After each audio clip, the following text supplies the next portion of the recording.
BJP के प्रदेश अध्यक्ष बाबूलाल मरांडी ने कांग्रेस पर जी राम जी योजना का विरोध करने पर भ्रष्टाचार को छुपाने का आरोप लगाया है। बाबूलाल मरांडी ने कहा है कि मनरेगा में हो रहे भ्रष्टाचार को छुपाने के लिए ही कांग्रेस सड़कों के ऊपर उतरकर हंगामा कर रही है।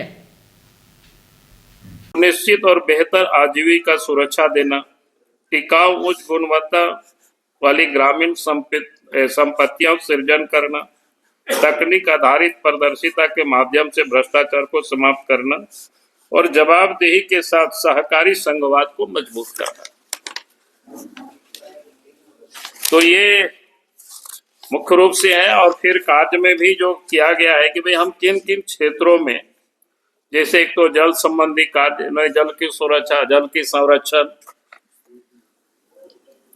फिर मुख्य जो ग्रामीण बुनियादी ढांचा इंफ्रास्ट्रक्चर, जैसे गांव से आने जाने की जो सड़कें होती है,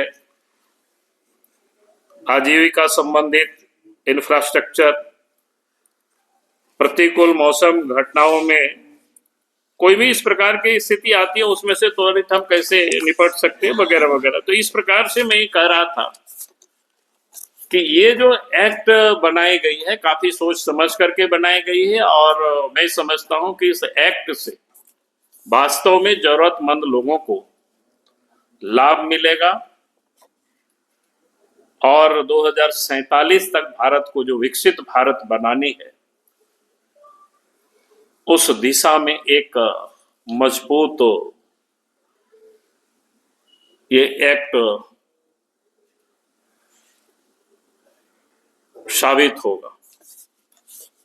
मुझे लगता है कि आज आप सबके सामने मैंने इस पर संक्षिप्त रूप से आपके जो गरीब है, जो जरूरतमंद है, उनको काम भी मिले और काम हो उसमें से एसेट भी क्रिएट हो।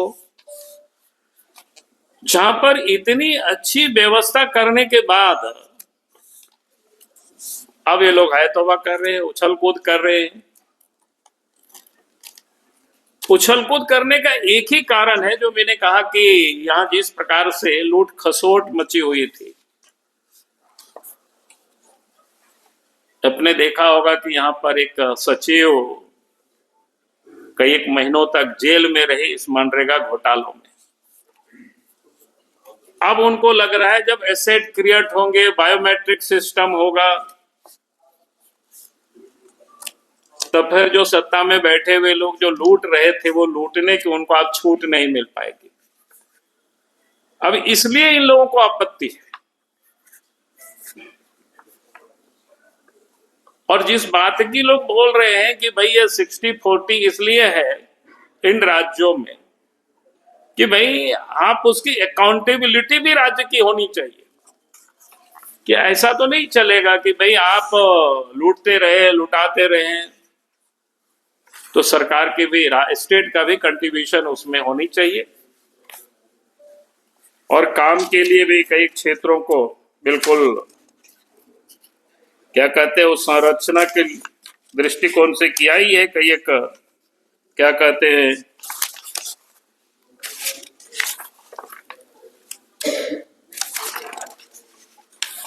बहुत या पहली बार मैं आप सब लोगों से मुखातिब हो रहा हूं। क्या हुआ?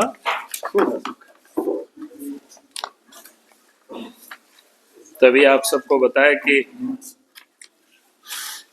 अभी केंद्र सरकार ने विकसित भारत रोजगार एवं आजीविका मिशन ग्रामीण 2025 पारित हुआ है और इसके पीछे का मूल उद्देश्य आप सबको ध्यान में है ही विषय,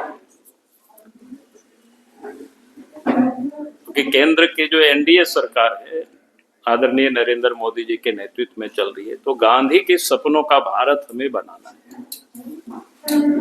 और देश के प्रधानमंत्री आदरणीय नरेंद्र मोदी जी ने कहा कि भाई 2047 तक हमें विकसित भारत बनाना है। तो स्वाभाविक है कि जब हम गांधी के सपनों का भारत बनाना है और इसलिए ही इसको बड़ा सोच समझ करके इस नाम को रखा गया है विकसित भारत रोजगार एवं आजीविका मिशन गारंटी अधिनियम 2025। उसी का शॉर्ट फॉर्म में VBG राम जी अधिनियम 2025। अब जिस समय से पता नहीं कि कांग्रेस वालों को क्या होता है कि राम जी का नाम सुन करके उछल पड़ते हैं लोग, और आप तो लोग सड़क पर उछल रहे हैं, नाचने लगे। भाई इन सबको पता होना चाहिए कि भाई गांधी जी के जो आराध्य थे वो भगवान राम थे, और इसलिए गांधी जी ये कहा करते थे कि भाई हमें राम राज लाना। इसलिए मैंने कहा कि भारत के जो प्रधानमंत्री नरेंद्र मोदी जी, कि गांधी के सपनों का भारत यानी 2047 तक भारत को विकसित भारत बनाना, इसलिए ये नया कानून लाया गया। अब इससे उन लोगों को परेशान नहीं होना चाहिए, बल्कि उसके उनको स्वागत करनी चाहिए थी। और स्वागत इसलिए कि आप सबको ध्यान में है कि पहले 100 दिनों का ही रोजगार था। 100 दिनों में कितना मिलता था वो आप सबको अच्छी तरह से पता है। अब 100 दिन के जगह पर उसको 125 दिन कर दिया गया, और उसमें भी कानूनी रूप से उसकी मजबूती ये भी दी गई कि अगर काम नहीं मिलेगा तो फिर उनको भत्ता भी मिलेगा।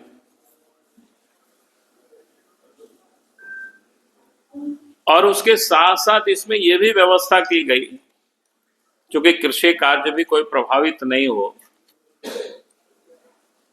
चाहे रोपाई बुआई के समय हो या काटने के समय हो, तो राज्य सरकार अपनी सुविधा से उस 60 दिनों के कामों को रोक सकते हैं, ताकि कृषि कार्य भी बाकी बाधित नहीं हो। तो कुल मिलाकर के ये जो कार्यक्रम है जी राम जी, जो योजना है, जो कार्यक्रम है, हम सबको पता है कि उससे पहले कि आप सब भी पता करते होंगे, अभी भी आप खोजेंगे कि 2005 से लेकर के 2019 तक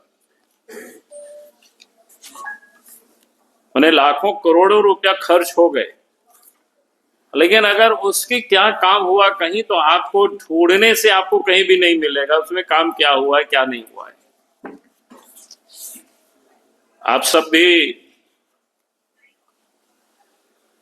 क्योंकि लोकतंत्र के चौथे स्तंभ हैं, अभी आप सबको कहा जाए कि भाई थोड़ा जा करके घूम करके देखो, ढूंढ करके कि भाई इसमें से क्या काम हुआ, तो आप वो बता नहीं सकते, दिखा नहीं सकते। हाँ, एक चीज जरूर आप दिखा सकते हैं, आपके ध्यान में आएगा कि किस प्रकार से झारखंड में उपयोग हुआ है, उसका जीता जागता उदाहरण है। मनरेगा के घोटाला में यह एक सीनियर IAS ऑफिसर, जो अपने जमाने में लोग बोलते हैं कि बड़ी टैलेंट रही है, और मनरेगा घोटाला के कारण ही महीनों तक, या हमको लगता है साल भी शायद पूरा हो गया होगा, वो जेल में उनको रहना पड़ा था। मुझे नहीं लगता है कि नाम बताने की जरूरत है, आप सबको पता है। यानी कहने का अर्थ है कि ये जो मनरेगा था एक प्रकार से अफसरों के लिए एक चारागाह बन गया था, और लूटने का एक प्रकार से जरिया बन गया था। झारखंड जैसे राज्य में हम सब लोग गांव से आते हैं, जब बात करते थे, चर्चा करते थे, तो सर्वत्र लोग कहते थे कि भाई 40% इसमें से कमीशन खोरी होती है। अब ये समझ में नहीं आता है कि भाई 40% आखिर इसमें से कमीशन क्यों खोरी होती है, कैसे होती है, वो उसको हम यहाँ नहीं जाना चाहते। आप सब लोग उसको जा करके फील्ड पर भी उसका आकलन कर सकते हो। और इसलिए लंबी समय से ये चलते आ रहे करप्शन को ध्यान में रख करके भारत सरकार ने जो कानून बनाई है कि भाई आप हमें इसको यूं ही खाने पकाने वाला नहीं, बल्कि यानी एसेट भी इससे क्रिएट हो, यानी इसको हम देख सकते हैं, इसलिए इसको डिजिटलाइज भी इसको किया जाएगा और वास्तव में मजदूरों को भी पैसा मिले उसके लिए भी इसमें से प्रावधान किया गया है, जो बायोमेट्रिक सिस्टम, ताकि लोग जहां काम करेंगे तो वहां बायोमेट्रिक सिस्टम, उसमें जगह बाकी वगैरह जो होता है ना, समय वगैरह सब कुछ अंकित होता है।